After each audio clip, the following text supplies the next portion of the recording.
Viewers, welcome back to News TV 84. Viewers, 28 ਮਈ ਦਿਨ ਬੁੱਧਵਾਰ ਨੂੰ ਹਰਿਦੁਆਰ ਦੇ ਆਪਣੇ ਆਸ਼ਰਮ ਦੇ ਗੇਟ ਤੇ ਬਾਬਾ ਰਾਮਦੇਵ ਦੇ ਇਸ਼ਾਰਿਆਂ ਤੇ ਉਸ ਦੇ ਛੋਟੇ ਭਰਾ ਰਾਮਪਰਤ ਨੇ ਆਪਣੇ ਗੁੰਡਿਆਂ ਨਾਲ ਮਿਲ ਕੇ ਇੱਕ ਬੜੀ ਸੋਚੀ ਸਮਝੀ ਅਪਰਾਧਿਕ ਸਾਜ਼ਿਸ਼ ਨਾਲ ਰਾਈਫਲ, ਪਿਸਤੌਲਸ, ਲਾਠੀਆਂ, ਕਿਰਪਾਨਾਂ ਨਾਲ ਹਰਿਦੁਆਰ ਦੇ ਟਰੱਕ ਯੂਨੀਅਨ ਦੇ ਅਹੁਦੇਦਾਰਾਂ ਤੇ ਹਮਲਾ ਕੀਤਾ, ਜਿਸ ਵਿੱਚ ਇੱਕ ਗਰੀਬ ਸਿੱਖ ਸਰਦਾਰ ਦਲਜੀਤ ਸਿੰਘ ਜੀ ਦੀ ਮੌਕੇ ਤੇ ਹੀ ਮੌਤ ਹੋ ਗਈ ਅਤੇ ਹੋਰ ਵੀ ਬਹੁਤ ਸਾਰੇ ਟਰੱਕ ਡਰਾਈਵਰਸ ਜ਼ਖਮੀ ਹੋਏ।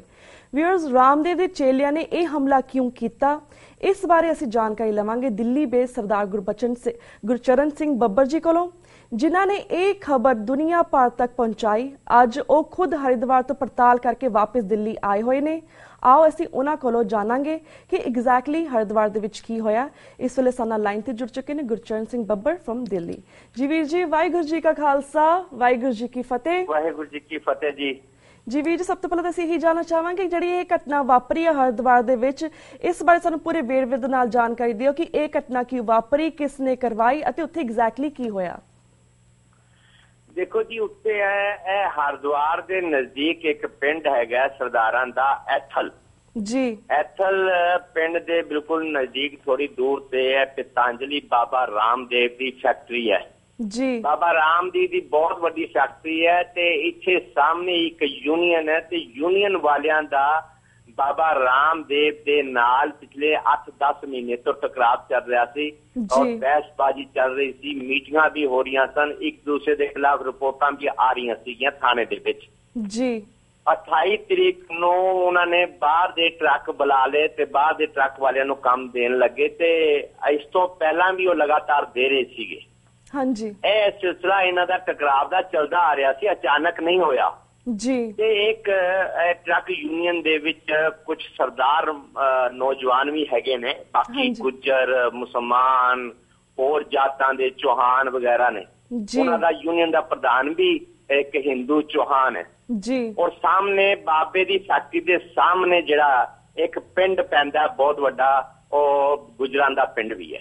ਹਾਂਜੀ। ਔਰ ਅਚਾਨਕ ਸਰਦਾਰ ਦਲਜੀਤ ਸਿੰਘ ਜਿਹੜਾ ਟਰੱਕ ਡਰਾਈਵਰ ਸੀਗਾ, ਉਹ ਕਿਉਂਕਿ ਦਫ਼ਤਰ ਸਾਹਮਣੇ ਸੀਗਾ ਤੇ ਉਹ ਇੱਕ ਟਰੱਕ ਵਾਲੇ ਨਾਲ ਉਹਦੀ ਤੂਤੂ ਮੈਂ ਹੋ ਗਈ ਜੀ। ਔਰ ਉਸ ਤੂਤੂ ਮੈਂ ਨੇ ਸ਼ਕਲ ਲੈ ਲਈ ਲੜਾਈ ਦੀ ਤੇ ਅੰਦਰੋਂ ਬਾਬੇ ਦੇ ਬੰਦੇ, ਕਿਉਂਕਿ ਪਿਛਲੇ 8-10 ਮਹੀਨਿਆਂ ਤੋਂ ਟਕਰਾਅ ਚੱਲ ਰਿਹਾ ਸੀ, ਬਾਬੇ ਦਾ ਭਰਾ ਬਾਬਾ ਰਾਮਦੇਵ ਦਾ ਭਰਾ ਵੀ ਉੱਥੇ ਸੀਗਾ ਜੀ। ਔਰ ਬਾਬਾ ਰਾਮਦੇਵ ਵੀ ਉੱਥੋਂ ਥੋੜੀ ਦੂਰ ਕਿੱਥੇ ਬੈਠਾ ਹੋਇਆ ਸੀਗਾ ਆਪਣੀ ਫੈਕਟਰੀ ਦੇ ਵਿੱਚ, ਕਿਉਂਕਿ ਬਾਬੇ ਦੀਆਂ ਫੈਕਟਰੀਆਂ ਉੱਥੇ ਕਈ ਨੇ।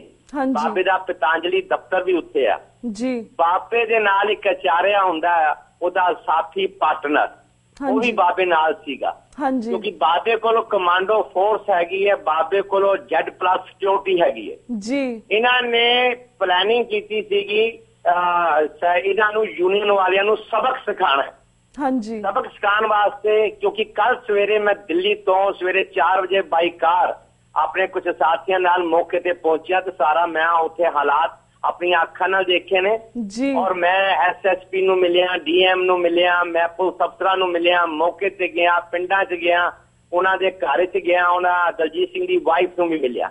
ਇਸ ਕਰਕੇ ਮੈਨੂੰ ਸਾਰੀ ਗੱਲ ਜਿਹੜੀ ਹੈ ਸੱਚਾਈ ਪਤਾ ਜੀ। ਮੈਂ ਰਾਤ 2 ਵਜੇ ਦਿੱਲੀ ਪਹੁੰਚਿਆ ਹਾਂਜੀ। ਔਰ ਉਹ ਜਿਹੜਾ ਬਾਬੇ ਦੇ ਉਹਨਾਂ ਨੇ ਬੰਦੇ ਬੁਲਾਏ ਸੀਗੇ, ਉਹ ਹਰਿਆਣੇ ਤੋਂ, ਰਾਜਸਥਾਨ ਤੋਂ ਉਹਨਾਂ ਨੇ ਬੰਦੇ ਬੁਲਾ ਰੱਖੇ ਸੀ। ਬਾਬੇ ਦਾ ਭਰਾ ਹੈ ਭਰਤਰਾਮ ਜੀ। ਇਹਨਾਂ ਨੇ ਬਾਬੇ ਨੇ, ਕਿਉਂਕਿ ਬਾਬੇ ਦੇ ਕਹੇ ਬਿਨਾ ਔਰ ਆਚਾਰਿਆ ਦੇ ਕਹੇ ਬਿਨਾ ਉੱਥੇ ਪੱਤਾ ਨਹੀਂ ਹਿਲ ਸਕਦਾ ਹਾਂਜੀ। ਹੁਣ ਬਾਬੇ ਨੇ ਔਰ ਅੰਦਰ ਆਪਣੀ ਸੁਪਾਰੀ ਇਹ ਦੇ ਰੱਖੀ ਸੀ ਸੀਕ੍ਰੇਟ, ਇਹਨਾਂ ਨੂੰ ਸਬਕ ਸਿਖਾਓ, ਕਿ ਇਹਨਾਂ ਨੂੰ ਤੰਗ ਕਰ ਰੱਖਿਆ। ਉਹਨਾਂ ਨੇ ਰਾਜਸਥਾਨ ਤੋਂ, ਹਰਿਆਣਾ ਤੋਂ ਜਿਹੜੇ ਬੰਦੇ ਬੁਲਾ ਰੱਖੇ ਸੀ, ਉਹਨਾਂ ਕੋਲ ਡਾਂਗਾ, ਕਿਰਪਾਨਾਂ, ਰਿਵਾਲਵਰ, ਬਾਲੇ ਔਰ ਹੋਰ ਕਈ ਲੜਨ ਵਾਲੀਆਂ ਚੀਜ਼ਾਂ, ਇੱਟਾਂ, ਪੱਥਰ, ਬੜਾ ਸਮਾਨ ਸੀਗਾ ਜੀ। ਫੈਕਟਰੀ ਦੇ ਅੰਦਰ ਤੋਂ ਉਹ ਬੰਦੇ ਦੌੜੇ ਔਰ ਉਹਨਾਂ ਨੇ ਯੂਨੀਅਨ ਵਾਲਿਆਂ ਤੇ ਹਮਲਾ ਕਰ ਦਿੱਤਾ ਤੇ ਸਰਦਾਰ ਦਲਜੀਤ ਸਿੰਘ ਨੂੰ ਟਾਰਗੇਟ ਬਣਾ ਲਿਆ ਹਾਂਜੀ। ਸਰਦਾਰ ਦਲਜੀਤ ਸਿੰਘ ਨੂੰ ਡਾਂਗਾ ਮਾਰ ਕੇ ਉੱਥੇ ਮਾਰ ਦਿੱਤਾ। ਮਰੇ ਹੋਏ ਨੂੰ ਵੀ ਲਾਠੀਆਂ ਮਾਰਦੇ ਰਹੇ, ਪੁਲਿਸ ਵਾਲੇ ਖੁਦ ਕਹਿੰਦੇ ਆ ਹਾਂਜੀ। ਮਰੇ ਹੋਏ ਉਸ ਨੌਜਵਾਨ 40 ਸਾਲ ਦੀ ਉਹਦੀ ਉਮਰ ਸੀਗੀ, ਲਗਭਗ 40 ਸਾਲ। ਉਹਦੀ ਵਾਈਫ ਘਰੇਲੂ ਹੈ, ਉਹਦੇ 2 ਛੋਟੇ-ਛੋਟੇ ਬੱਚੇ ਹੈ ਜੀ। ਬੜਾ ਗਰੀਬ ਸਰਦਾਰ ਹੈ, ਬਹੁਤ ਗਰੀਬ, ਇੱਕ ਡਰਾਈਵਰ ਹੈ, ਹਾਂਜੀ ਉਹਦਾ ਕੋਈ ਕਿਸੇ ਨਾਲ ਵਾਸਤਾ ਨਹੀਂ ਹੈ। ਉਹ ਵਿਚਾਰੇ ਨੂੰ ਘੇਰ ਕੇ ਮਾਰ ਦਿੱਤਾ। ਜੀ ਮੈਨੂੰ ਕੱਲ ਐਸਐਸਪੀ ਪ੍ਰੀਤੀ ਅਗਰਵਾਲ ਨੇ ਕਿਹਾ ਕਿ ਉਹਨੇ ਕਿਰਪਾਨ ਨਾਲ ਹਮਲਾ ਕੀਤਾ ਸੀ। ਆ ਸਾਡੇ ਕੋਲ ਇੱਕ ਫੁਟੇਜ ਹੈ। ਮੈਂ ਕਿਹਾ ਤੁਸੀਂ ਗਲਤ ਗੱਲ ਕਰ ਰਹੇ ਹੋ, ਤੁਹਾਨੂੰ ਚਾਹੀਦਾ FIR ਕਰਨੀ ਬਾਬਾ ਰਾਮਦੇਵ ਦੇ ਖਿਲਾਫ ਔਰ ਉਹਦੇ ਆਚਾਰੇ ਜਿਹੜਾ ਉਹਦਾ ਪਾਰਟਨਰ ਹੈ ਉਹਦੇ ਖਿਲਾਫ। ਹਾਂਜੀ ਕਿਉਂਕਿ ਪ੍ਰਾਪਰਟੀ ਬਾਬੇ ਦੀ ਹੈ, ਮਾਲਕ ਬਾਬਾ ਹੈ, ਫੈਕਟਰੀਆਂ ਬਾਬੇ ਦੀਆਂ, ਤੇ ਬਾਬੇ ਦੀ ਫੈਕਟਰੀ ਦੇ ਮੇਨ ਗੇਟ ਦੇ ਉੱਤੇ ਬੰਦਾ ਮਾਰ ਦਿੱਤਾ ਗਿਆ। ਕਹਿੰਦੇ ਨਹੀਂ ਬਾਬਾ ਤੋਂ ਅੰਦਰ था। मैं क्या बाबा थोड़ा डांगा लेके आएगा, ਉਹਦੇ ਨਾਲ ਤੇ ਕਮਾਂਡੋ ਹੈ, Z+ ਹੈ, 40 ਪੁਲਿਸ ਆਫੀਸਰ ਸਪੀਨ ਗੰਨਾ ਵਾਲੇ ਉਹਦੇ ਨਾਲ ਨੇ। ਉਹ ਤੇ ਇਸ਼ਾਰਾ ਕਰੇਗਾ ਬਾਹਰ, ਮੇਰੀ ਫੈਕਟਰੀ ਦੇ ਬਾਹਰ ਜਿਹੜੇ ਬੰਦੇ ਨੇ ਉਹਨਾਂ ਨੂੰ ਤੁਸੀਂ ਸਬਕ ਸਿਖਾਓ, ਮਾਰੋ ਕੁੱਟੋ।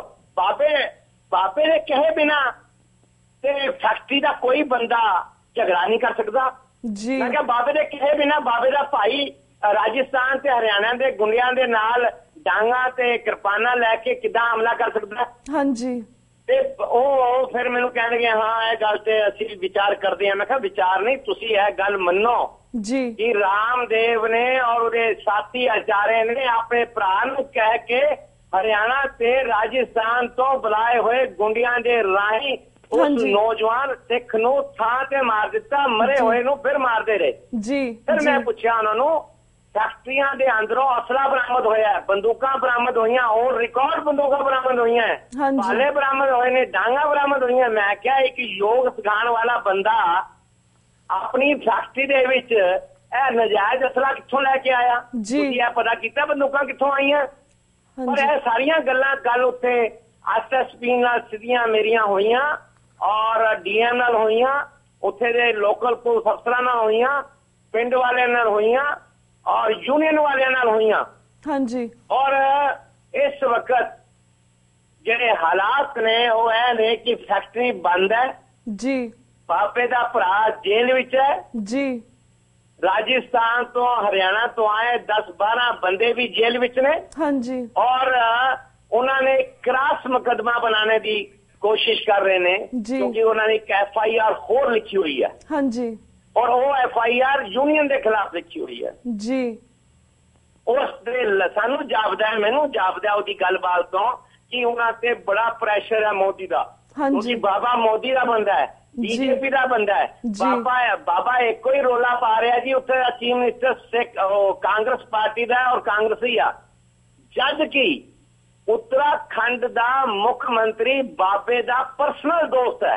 ਹਾਲਾਂਕਿ ਕੁਝ ਦਿਨ ਪਹਿਲਾਂ ਬਾਬਾ ਤੇ ਉਹ ਇੱਕ ਹੈਲੀਕਾਪਟਰ ਰਾਹੀਂ 4 ਧਾਮਾਂ ਤੇ ਮੁਆਇਨਾ ਕਰਨ ਗਏ ਨੇ। ਉੱਥੇ ਯਾਤਰੀ ਕਿੱਦਾਂ ਆਉਣਗੇ, ਉਹ ਪਾਣੀ ਆਇਆ ਸੀ, ਹੜ੍ਹ ਆਇਆ ਸੀ, ਹੁਣ ਇੰਤਜ਼ਾਮ ਕਿੱਦਾਂ ਦਾ?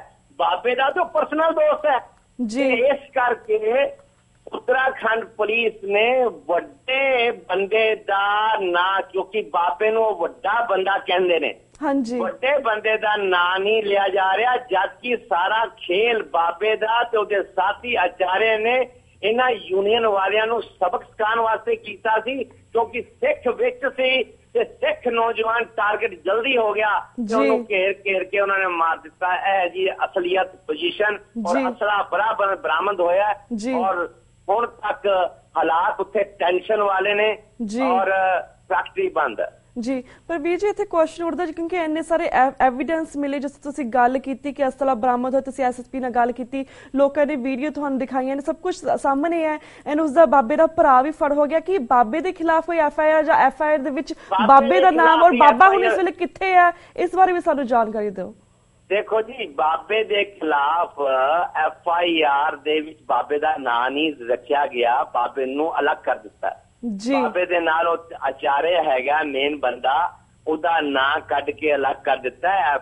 FIR ਹੀ ਸਿਰਫ ਬਾਬੇ ਦਾ ਭਰਾ ਪਾਇਆ, ਜਦਕਿ ਬਾਬੇ ਮਾਲਕ ਬਾਬਾ, ਜਗ੍ਹਾ ਬਾਬੇ ਦੀ, ਫੈਕਟਰੀਆਂ ਬਾਬੇ ਦੀਆਂ, ਅਸਲਾ ਬਾਬੇ ਦਾ ਬਰਾਮਦ ਹੋਇਆ, ਡਾਂਗਾ ਬਾਬੇ ਕੋਲ ਬਰਾਮਦ ਹੋਈਆਂ ਔਰ ਉਹਨਾਂ ਦੀ ਜਗ੍ਹਾ ਤੇ ਮਰਡਰ ਹੋਇਆ। ਬਾਬੇ ਦੇ ਕਹੇ ਬਿਨਾ ਕੁਝ ਹੋ ਹੀ ਨਹੀਂ ਸਕਦਾ, ਸਾਰਿਆਂ ਨੂੰ ਪਤਾ ਹੈ, ਸਾਰਾ ਇਲਾਕਾ ਜਾਣਦਾ, ਸਾਰੀ ਦੁਨੀਆ ਜਾਣਦੀ ਹੈ। ਬਾਬੇ ਦੇ ਕਹੇ ਬਿਨਾ ਉਹਦਾ ਭਰਾ ਇੱਕ ਕਦਮ ਨਹੀਂ ਚੁੱਕ ਸਕਦਾ। बाबे दे कहे बिना हरियाणा राजस्थान तो बंदे नहीं बुलाए जा सकते, बाबे दे कहे बिना बाबे दी फैक्ट्रियां चो असला नहीं आ सकता। ਜਿਹੜਾ ਮਾਲਕ ਹੈ ਉਸਦੀ ਫੈਕਟਰੀ ਤੋਂ ਉਸਦੇ ਘਰ ਤੋਂ ਨਜਾਇਜ਼ ਜਦ ਅਸਲਾ ਪਕੜਿਆ ਜਾਂਦਾ ਉਹਦੇ ਖਿਲਾਫ FIR ਨਹੀਂ ਹੁੰਦੀ ਜੀ। ਹੁਣ ਗੱਲ ਇਸ ਤਰ੍ਹਾਂ ਜੀ, ਸਾਡਾ ਪ੍ਰੈਸ਼ਰ ਬੜਾ ਘੱਟ ਹੈ ਜੀ। ਜਿਹੜੀ ਗੱਲ ਮੈਂ 84 ਟੀਵੀ ਵਾਲਿਆਂ ਨੂੰ ਕਹਿਣਾ ਚਾਹੁੰਦਾ, ਹਾਂਜੀ, ਸਾਡਾ ਪ੍ਰੈਸ਼ਰ ਬੜਾ ਘੱਟ ਹੈ। ਸਾਡੀ ਕੌਮ ਦੇ, ਸਾਡੇ ਲੀਡਰ, ਸਾਡੇ ਬੰਦੇ, ਸਾਡਾ ਏਰੀਆ, ਮਤਲਬ ਸਾਡਾ ਪ੍ਰੈਸ਼ਰ ਨਹੀਂ ਹੈ। ਬੰਦਾ ਉਹਨਾਂ ਨੇ ਮਾਰ ਕੇ ਮਾਰਦੇ ਨੇ। ਇੱਕ ਵੀ ਆ 4 ਦਿਨ ਹੋ ਚੁੱਕੇ ਚੱਲੇ ਨੇ, ਪੂਰੀ ਕੌਮ ਨੂੰ ਇਸ ਗੱਲ ਦਾ ਪਤਾ ਹੈ। ਤੁਸੀਂ ਅਮਰੀਕਾ 'ਚ ਬੈਠੇ ਮੈਨੂੰ ਫੋਨ ਕਰਕੇ ਮੇਰੇ ਤੋਂ ਖਬਰ ਲੈ ਰਹੇ ਹੋ ਜੀ, ਹਾਂਜੀ, ਔਰ ਇੱਥੇ ਬੈਠਾ ਇੱਕ ਬੰਦਾ ਵੀ ਨਹੀਂ ਬੋਲਦਾ, ਇੱਕ ਬੰਦਾ ਵੀ ਗੱਲ ਨਹੀਂ ਕਰਦਾ, ਕਿਉਂਕਿ ਬਾਬੇ ਦੇ ਬਾਰੇ ਗੱਲ ਮੋਦੀ ਨਾਲ ਨਹੀਂ ਕਰਨੀ। ਮੋਦੀ ਇਹਨਾਂ ਦਾ ਯਾਰ ਹੈ, ਮੋਦੀ ਨਾਲ ਪਾਰਟਨਰ ਨੇ, ਮੋਦੀ ਨੂੰ ਇਹ ਕਹਿ ਨਹੀਂ ਸਕਦੇ। ਅਸਲ ਦੇ ਵਿੱਚ ਗੱਲ ਹੈ ਕਿ ਜਿਹੜਾ ਇਹ ਮਾਮਲਾ ਹੈ ਬਹੁਤ ਵੱਡਾ ਮਾਮਲਾ ਹੈ। ਇਸ ਮਾਮਲੇ ਨੂੰ ਹਾਈ ਕੋਰਟ ਔਰ ਸੁਪਰੀਮ ਕੋਰਟ ਵਿੱਚ ਖੜਾ ਕਰਨਾ ਚਾਹੀਦਾ ਹੈ। ਇਸ ਮਾਮਲੇ ਦੇ ਉੱਤੇ ਪੁਲਿਸ ਤੇ ਪ੍ਰੈਸ਼ਰ ਬਣਾਉਣਾ ਚਾਹੀਦਾ ਹੈ। ਇਸ ਮਾਮਲੇ ਤੇ ਮੋਦੀ ਤੇ ਪ੍ਰੈਸ਼ਰ ਬਣਾਉਣਾ ਚਾਹੀਦਾ ਹੈ ਕਿ FIR ਰਜਿਸਟਰ ਹੋਣੀ ਚਾਹੀਦੀ ਹੈ, ਪ੍ਰੋਪਰ ਇਨਵੈਸਟੀਗੇਸ਼ਨ ਹੋਣੀ ਚਾਹੀਦੀ ਹੈ, ਬਾਬੇ ਨੂੰ ਜੇਲ੍ਹ ਵਿੱਚ ਭੇਜਿਆ ਜਾਣਾ ਚਾਹੀਦਾ ਹੈ, ਅਸਲੇ ਦੀ ਇਨਕੁਆਇਰੀ ਕਰਨੀ ਚਾਹੀਦੀ ਹੈ, ਅਸਲਾ ਕਿੱਥੋਂ ਆਇਆ, ਇੱਕ ਯੋਗ ਸਿਖਾਉਣ ਵਾਲਾ ਅਸਲਾ ਲੈ ਕੇ ਕਿਉਂ ਬੈਠਾ ਹੈ, ਉਹ ਕਿੰਨੇ ਚਿਰ ਤੋਂ ਅਸਲਾ ਲੈ ਕੇ ਬੈਠਾ ਹੈ, ਉਹ ਇਸ ਅਸਲੇ ਦਾ ਕੀ ਕਰੇਗਾ, ਉਸਨੇ ਇਹ ਅਸਲਾ ਕਿੱਥੋਂ ਮੰਗਵਾਇਆ। ਬਾਬੇ ਦੇ ਟੈਲੀਫੋਨ ਚੈੱਕ ਕਰੋ, ਬਾਬੇ ਦੀਆਂ ਕਨਵਰਸੇਸ਼ਨ ਚੈੱਕ ਕਰੋ, ਬਾਬੇ ਦੇ CC ਫੁੱਟ ਚੈੱਕ ਕਰੋ, ਬੜਾ ਕੁਛ ਹੈਗਾ। ਪਰ ਸਾਡਾ ਮਾਫ ਕਰਨਾ ਕੋਈ ਵਜੂਦ ਹੀ ਨਹੀਂ, ਸਾਡਾ ਦਮ ਹੀ ਨਹੀਂ, ਸਾਡੇ ਅੰਦਰ ਹਿੰਮਤ ਹੀ ਨਹੀਂ, ਸਾਡੇ ਇੱਥੇ ਕੋਈ ਆਰਗੇਨਾਈਜੇਸ਼ਨ ਨਹੀਂ, ਸਾਡੇ ਇੱਥੇ ਕੋਈ ਬਾਹ ਪਕੜਨ ਵਾਲਾ ਨਹੀਂ, ਸਾਡੇ ਨਾਲ ਕੋਈ ਤੁਰਨ ਵਾਲਾ ਨਹੀਂ। ਹਾਂਜੀ, ਤੇ ਵੀਰ ਜੀ I would like to ask you, ਜਿਸ ਤੁਸੀਂ ਗੱਲ ਕੀਤੀ ਕਿ ਸਾਡਾ ਕੋਈ ਬਾਂਹ ਫੜਨ ਵਾਲਾ ਜੀ ਕਿਸੇ ਨੇ ਕਵਰ ਨੂੰ ਕਵਰ ਨਹੀਂ ਕੀਤਾ ਹੈਗਾ, ਪਰ ਜਿਸ ਤਰ੍ਹਾਂ ਅਸੀਂ ਤੁਹਾਨੂੰ ਇਸੇ ਲਈ TV 84 ਦਰਸ਼ਕਾਂ ਦੇ ਰੂਬਰੂ ਕਰਾਇਆ ਤਾਂ ਕਿ ਦੁਨੀਆ ਭਰ ਦੇ ਵਿੱਚ ਜਿਹੜੇ ਸਿੱਖ ਨੇ, ਜਿਸ ਤਰ੍ਹਾਂ ਇੰਡੀਅਨ ਮੀਡੀਆ ਨੇ ਸ਼ਾਇਦ ਇਸ ਗੱਲ ਨੂੰ ਕਵਰ ਨਹੀਂ ਕੀਤਾ। ਮੈਂ ਤੁਹਾਨੂੰ ਨਾਲ ਹੀ ਰਿਕੁਐਸਟ ਕਰ ਦੇਵਾਂ ਜੀ, ਤੁਸੀਂ ਵੀ ਮੇਰਾ ਨਾਲ ਜਿਹੜੀ ਗੱਲ ਕੀਤੀ ਹੈ ਇੱਕ ਵਾਰ ਦਿਖਾ ਕੇ ਬੰਦ ਨਾ ਕਰਨਾ, ਮੇਰੀ ਰਿਕੁਐਸਟ ਹੈ ਜੀ। ਇਹਨੂੰ ਤੁਸੀਂ ਰਿਪੀਟਲੀ ਆਪਣੇ ਚੈਨਲ ਰਾਹੀਂ, ਆਪਣੇ ਮੰਚ ਰਾਹੀਂ ਸਾਰਾ ਰਿਪੀਟਲੀ ਲੋਕਾਂ ਨੂੰ ਬਾਰ-ਬਾਰ ਲਗਾਤਾਰ ਦੱਸੋ। ਇਹ ਹਿੰਦੁਸਤਾਨ ਦੇ ਵਿੱਚ ਬੜਾ ਵੱਡਾ ਮਾਮਲਾ ਆ ਗਿਆ। ਇੱਕ ਯੋਗ ਗੁਰੂ ਕਹਿਣ ਵਾਲਾ, ਆਪਣੇ ਆਪ ਨੂੰ ਬਾਬਾ ਕਹਿਣ ਵਾਲਾ, ਆਪਣੀ ਸ਼ਾਨ ਬਣਾਉਣ ਵਾਲਾ, ਮੋਦੀ ਦਾ ਦਾਇਆ ਹੱਥ, ਸੱਚਾ ਹੱਥ, BJP ਦਾ ਵੱਡਾ ਲੀਡਰ, ਉਹਨੇ ਆਪਣੇ ਅੱਛਾ ਫਿਰ ਮਰਡਰ ਹੋਣ ਤੇ 5 ਮਿੰਟ ਬਾਅਦ ਬਾਬਾ ਮੌਕੇ ਤੇ ਆਂਦਾ, ਸਾਡੇ ਕੋਲ ਸਾਰੇ ਫੁਟੇਜ ਨੇ। ਹਾਂਜੀ, ਬਾਬਾ 5-7 ਮਿੰਟਾਂ ਨਾਲ ਆਪਣੀਆਂ ਗੱਡੀਆਂ ਲੈ ਕੇ ਆਂਦਾ, ਆਪਣੇ ਕਮਾਂਡੋ ਲੈ ਕੇ ਆਂਦਾ। ਉਹ ਕਮਾਂਡੋ ਨੇ ਉੱਥੇ ਮੌਕੇ ਤੇ ਫਿਰ ਫਾਇਰਿੰਗ ਕੀਤੀ ਪਿੰਡ ਵਾਲਿਆਂ ਨੂੰ ਡਰਾਉਣ ਵਾਸਤੇ, ਯੂਨੀਅਨ ਨੂੰ ਡਰਾਉਣ ਵਾਸਤੇ ਜੀ। ਇਹ ਸਾਰੀਆਂ ਗੱਲਾਂ ਔਨ ਰਿਕਾਰਡ ਨੇ। ਇਹ ਮਾਮਲਾ ਇੰਟਰਨੈਸ਼ਨਲ ਮੰਚ ਤੇ ਖੜਾ ਹੋਣਾ ਚਾਹੀਦਾ ਹੈ। ਤੁਸੀਂ ਇਸ TV 84 ਵਾਲੇ ਮਦਦ ਕਰੋ, ਔਰ ਮੈਂ ਤੁਸੀਂ ਬੜਾ ਚੰਗਾ ਕੰਮ ਕਰ ਰਹੇ ਹੋ। ਮੈਨੂੰ ਇਹ ਗੱਲ ਮੈਂ ਬੜੇ ਜ਼ੋਰ ਨਾਲ ਕਹਿਣਾ ਚਾਹੁੰਦਾ, ਪਰ ਫਿਰ ਵੀ ਮੈਂ ਚਾਹੁੰਦਾ ਤੁਸੀਂ ਬਹੁਤ ਕੁਝ ਕਰ ਰਹੇ ਹੋ, ਦੁਨੀਆ ਤੱਕ ਗੱਲ ਪਹੁੰਚਾ ਰਹੇ ਹੋ, ਪਰ ਮੈਂ ਚਾਹੁੰਦਾ ਕਿ ਇਸ ਗੱਲਬਾਤ ਨੂੰ ਤੁਸੀਂ ਬਾਰ-ਬਾਰ ਔਰ ਜ਼ਿਆਦਾ ਤੁਸੀਂ ਦਿਖਾਓ ਔਰ ਸੰਸਾਰ ਭਰ ਦੇ ਲੋਕਾਂ ਨੂੰ ਔਰ ਦਿੱਲੀ ਔਰ ਪੰਜਾਬ ਦੀ ਲੀਡਰਸ਼ਿਪ ਤੱਕ ਗੱਲ ਪਹੁੰਚਾਓ ਕਿ ਇਹ ਮਾਮਲਾ ਬਹੁਤ ਵੱਡਾ ਹੈ।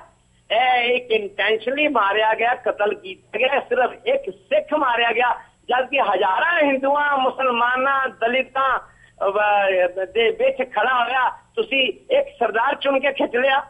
जी बिल्कुल, मैं वीर जी ਅਸੀਂ TV 85 ਪੂਰਾ ਇਹਨੂੰ ਕਵਰ ਕਰ ਰਹੇ ਹਾਂ। ਅਸੀਂ ਚਾਹਾਂਗੇ ਜੇ ਤੁਹਾਡੇ ਕੋਲ ਵੀਡੀਓਜ਼ ਵੀ ਆ ਜਾਂ ਫੁਟੇਜ ਵੀ ਤੁਸੀਂ ਉਹ ਵੀ ਸਾਡੇ ਨਾਲ ਸ਼ੇਅਰ ਕਰੋ ਤਾਂ ਕਿ ਅਸੀਂ TV 84 ਨਿਊਜ਼ ਰਾਹੀਂ ਵੀ ਉਹਨਾਂ ਨੂੰ ਟਾਈਮ ਟੂ ਟਾਈਮ ਦਿਖਾਉਂਦੇ ਰਹੀਏ ਆਪਣੇ ਦਰਸ਼ਕਾਂ ਨੂੰ। ਆਲਸੋ ਅਸੀਂ TV 84 ਹੈਡਲਾਈਨ ਦੇ ਵਿੱਚ ਵੀ ਇਸ ਨੂੰ ਕਵਰ ਕੀਤਾ ਸੀ। ਤਾਂ ਅਸੀਂ ਆਪਣੀ ਪੂਰੀ ਕੋਸ਼ਿਸ਼ ਕਰ ਰਹੇ ਕਿ ਬਾਹਰ ਦੇ ਦੇਸ਼ਾਂ ਦੇ ਵਿੱਚ ਜਿਹੜੇ ਸਿੱਖ ਨੇ, ਜਿਹੜੇ ਨਹੀਂ ਕਿ ਇੰਡੀਆ ਦਾ ਮੀਡੀਆ ਨੂੰ ਨਹੀਂ ਫੋਲੋ ਕਰਦੇ, ਸ਼ਾਇਦ ਉਹ ਸਾਡੇ TV ਨੂੰ ਫੋਲੋ ਕਰਦੇ ਨੇ, ਅਸੀਂ ਚਾਹਾਂਗੇ ਕਿ ਉਹ ਇਸ ਮੰਚ ਦੇ ਉੱਪਰ ਇਸ ਨੂੰ ਦੇਖਣ ਤੇ ਸਮਝਣ ਕਿ ਕੀ ਹੋ ਰਿਹਾ, ਕਿਸ ਤਰ੍ਹਾਂ ਇੰਡੀਆ ਦੇ ਵਿੱਚ ਚਲਾਕੀਆਂ ਦੇ ਨਾਲ ਸਿੱਖਾਂ ਦਾ ਕਤਲੇਆਮ ਕੀਤਾ ਜਾ ਰਿਹਾ, ਚਾਹੇ ਉਹ ਨਵੰਬਰ 84 ਦਾ ਜਿਸ ਤਰ੍ਹਾਂ ਤੁਹਾਡੇ ਨਾਲ ਗੱਲਬਾਤ ਕੀਤੀ ਸੀ, ਜਾਂ ਫਿਰ ਹੁਣ ਇਹ ਬੇਕਸੂਰ ਸਿੱਖ ਨੂੰ ਮਾਰਿਆ ਗਿਆ। ਸੋ ਵੀਰ ਜੀ ਥੈਂਕ ਯੂ ਸੋ ਮਚ ਕਿ ਤੁਸੀਂ ਇਸ ਘਟਨਾ ਦੇ ਬਾਰੇ ਸਾਡੇ ਦਰਸ਼ਕਾਂ ਨਾਲ ਪੂਰੇ ਵੇਰਵੇ ਸਹਿਤ ਸਾਂਝ ਪਾਈ, ਸਾਨੂੰ ਪੂਰਾ ਵੇਰਵਾ ਦਿੱਤਾ, ਕਿਉਂਕਿ ਸਾਡਾ ਵਕਤ ਵੀ ਬਹੁਤ ਲਿਮਿਟਿਡ ਹੁੰਦਾ ਹੈ, 15 ਮਿੰਟ ਹੁੰਦੇ ਗੱਲਬਾਤ ਕਰਨ ਲਈ, ਸਾਡਾ ਹੁਣ ਵਕਤ ਵੀ ਸਮਾਪਤੀ ਵੱਲ ਜਾ ਰਿਹਾ, ਤੁਹਾਡੇ ਕੋਲ ਇਜਾਜ਼ਤ ਲੈਣ ਦਾ ਵੀ ਟਾਈਮ ਹੋ ਰਿਹਾ। ਅਸੀਂ ਚਾਹਾਂਗੇ ਕਿ ਤੁਸੀਂ ਸਾਨੂੰ ਈਮੇਲ ਰਾਹੀਂ ਜ਼ਰੂਰ ਇਸ ਫੁਟੇਜ ਦੀ ਵੀ ਈਮੇਲ ਕਰੋ ਤਾਂ ਕਿ ਨੈਕਸਟ ਟਾਈਮ ਵੀ ਅਸੀਂ ਤੁਹਾਡੇ ਨਾਲ ਪੂਰਾ ਇੱਕ 25 ਮਿੰਟ ਦਾ ਸੈਗਮੈਂਟ ਕਰ ਸਕੀਏ, ਉਸ ਦੇ ਵਿੱਚ ਅਸੀਂ ਵਿਸ਼ੇਸ਼ ਇਸ ਦੇ ਉੱਪਰ ਗੱਲਬਾਤ ਕਰਾਂਗੇ। ਪਰ ਹੁਣ ਤੁਹਾਡੇ ਕੋਲ ਅਸੀਂ ਵੀਰ ਜੀ ਇਜਾਜ਼ਤ ਲੈਂਦੇ ਹਾਂ। ਵਾਹਿਗੁਰੂ ਜੀ ਕਾ ਖਾਲਸਾ, ਵਾਹਿਗੁਰੂ ਜੀ ਕੀ ਫਤਿਹ। ਵਾਹਿਗੁਰੂ ਜੀ ਕੀ ਫਤਿਹ।